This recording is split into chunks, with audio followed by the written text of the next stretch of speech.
John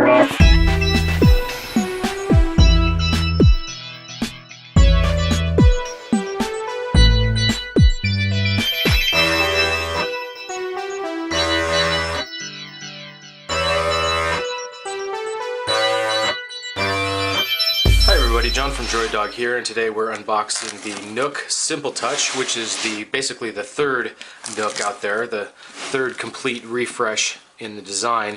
There have been several different versions between 3G and Wi-Fi of at least the first Nook, and I've had all three so far, including this one. I'm a bit of a fan of the franchise. There was a point when I was critical of the way Barnes & Noble handled some billing with their Nook Study rental program, but overall I love the hardware, I love their store, and I like the company overall. So let's see what we've got in here. I don't know if they're including this with all of them. I haven't seen this actually. While I get this plastic off, you can see a quick comparison with the packaging from the original Nook. Very similar, obviously takes up a lot less space. Different than the Nook Color packaging, which basically opened up like this. There was a magnet holding these two separate boxes together and a flap on the back. This one's a little bit dirty because of a recent move, but I'll just show you. Same basic package design. Two compartments. There's the Nook. In here we have the AC adapter, and I'm guessing it's going to be a micro USB to USB. Yep, micro to standard, just like the other Nooks, although this one is black instead of white, as came with the original Nook. Here's a quick start guide. Micro USB port, power button up top, page turning buttons on the sides, and a quick nav button, a home button at the bottom. Quick look at the back of the box there. 6-inch touchscreen for easy navigation. That's the Pearl e-ink screen, which is supposed to be pretty amazing. Refreshes every, I think, 5 or 6 page views. It's supposed to be very visible in the sun. Entire interface is a touchscreen, which sets it apart from some of Kindle's offerings. And of course the original Nook, which I have right here. I'm not sure if it's charged up completely, and I've added a book cover and replaced the back panel with an orange one because I am a compulsive customizer. But I just had to charge this up for a long time just to be able to get it turned on. Hopefully that won't be as much of an issue with the Simple Touch, because this one is supposed to last 2 months on a single charge. That's 2 months of reading. So I'm holding down the power button here, and hopefully we'll have fully charged before first use, it says so. And you can see the Nook is starting up. Now the original Nook, of course, had this split screen. Now both run Android, but the original had this full color panel down at the bottom, which is not very responsive. Kind of a cool idea. You can look at colorful book and magazine covers down there, browsing the shop. You have a web browser on the original. The new one does not have a web browser.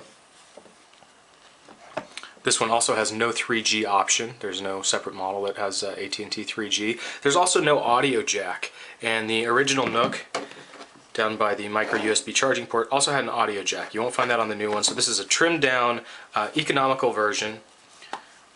So it's a simplified design, but it brings the content front and center. So it says, welcome to your all-new Nook, the Simple Touch reader from Barnes & Noble. Experience everything you love about reading in a new way. Just tap, shop, and get fast Wi-Fi delivery of books, magazines, newspapers, and more right to your Nook. Read forever. And there's already over 2 million titles available from Barnes & Noble. You can pre-order books, you can subscribe to periodicals and have them automatically delivered to your device. So I'm just going to go on page 1 of 178 of that end user agreement. I think I'll just agree to that. I'm in Pacific time. And the display does look great.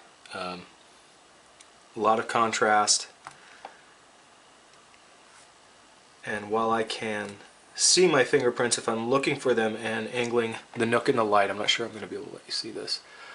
They're not distracting at all, just reading. And I'm trying to smudge it here. I do wash my hands before each of these. Now it's registering my device. And this is a good time to rearrange the camera. I'm going to sign into my Barnes & Noble account. Alright, get started. Discover all the wonderful ways to enjoy reading with your new Nook, and remember, the entire Barnes & Noble bookstore is just a touch away. Had a Nook before? You'll see your entire library plus your 5 most recent reads already downloaded and ready to go. Current issues of magazines or newspapers will be there too. Welcome to Nook. Alright, let's go to the home screen.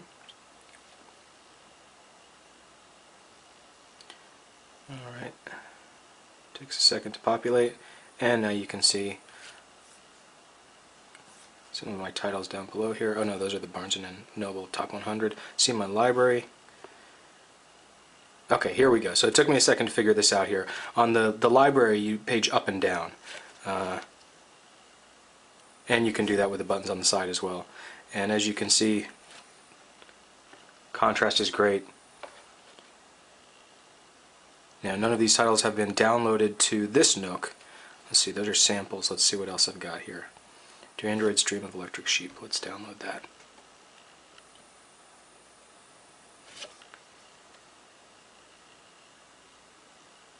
And it jumped to the chapter that I left it at on a previous Nook. So that's pretty neat.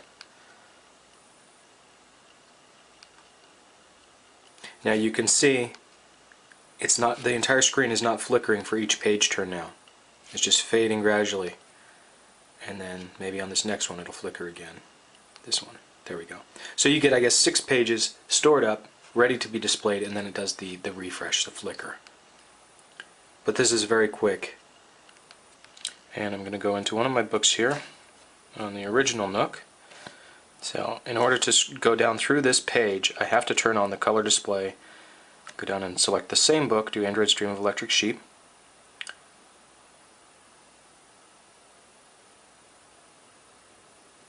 Takes longer than the Simple Touch, and you can see here we're at the cover page. So I'm going to go ahead and page forward on these at the same time, give you an idea of how quick each one refreshes. I think I missed the first one on the left side there.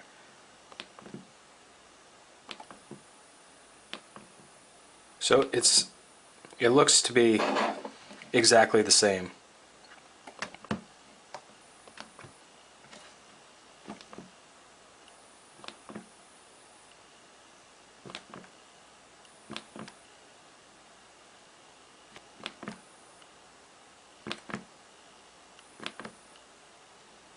Although it is nice not to see that black flickering, the total screen refresh. So I'm not noticing a big difference in speed there, but I can say that navigating through the library, this method, just using an entire touchscreen interface, on the original Nook, this is not a touchscreen, just the color screen down below is. In terms of getting around, I like this method much better.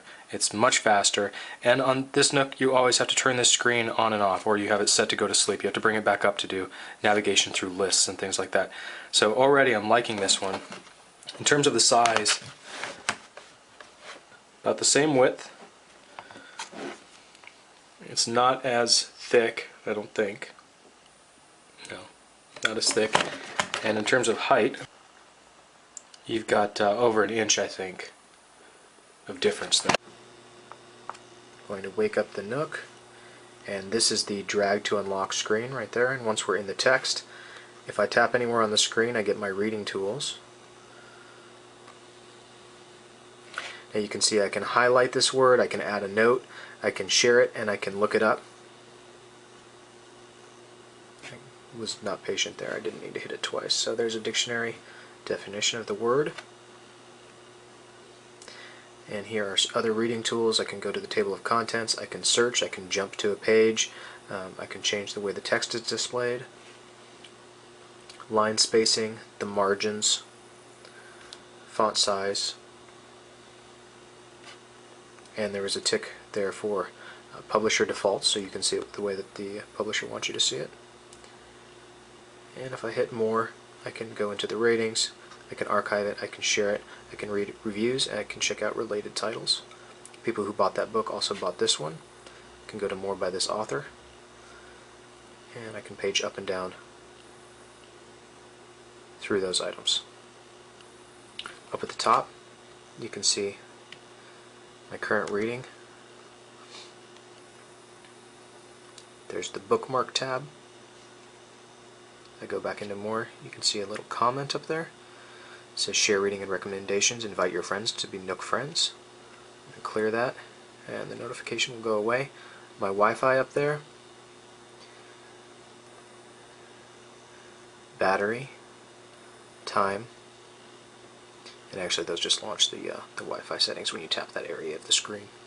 Quick look around the device. You've got an SD card slot here, supports up to 32 gigs.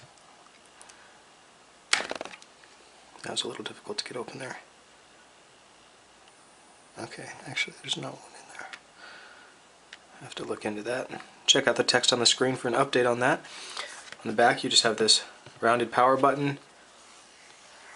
This is a rubberized back, curved so that I suppose it makes it easier to hold because your fingers wrap around and you can grip that edge right there.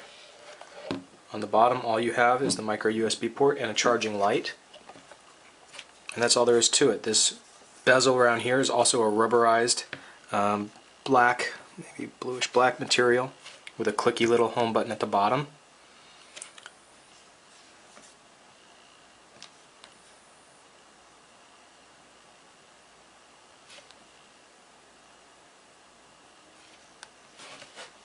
And when I was doing the page turn comparison with the original Nook, I had a hard time. I missed it a couple times, I think, just pushing without holding the other side down. But when it's in your hands, these are very easy to press, but you're not going to do it accidentally. You've got to squeeze the thing. But the hardware feels solid, it's a satisfying click. There's nothing to jiggle around there, you just have a little ridge so that you can feel that you're in the right area to do a page turn. And already I can tell you that I'm excited to have this in my hands, so I'm going to be using it for a few days and I'll be back with a review. Thanks for watching.